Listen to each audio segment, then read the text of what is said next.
Hey everyone.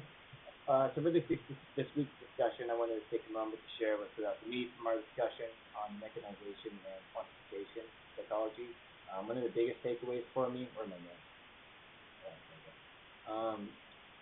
was just how important these concepts were, moving psychology from a more philosophical field to like a legitimate science or evidence-based science. We all touched on mechanization in Descartes, how mechanization really helped early psychologists think about how human behavior is a more, let me try that again.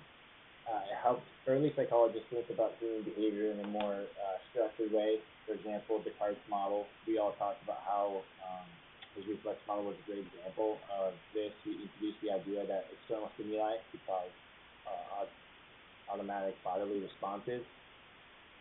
We also talked about Hobbes a little bit, how he took it a step further, suggesting that mental processes were actually the result of physical movements in the brain.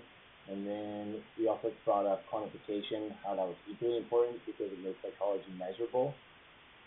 Um, yeah, what else?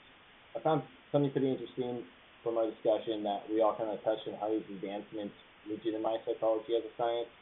Like it's easy to take things like reactionary time studies or statistical analysis for granted, but they all come from like these early developments from Descartes and Galton. I think I'm saying that right.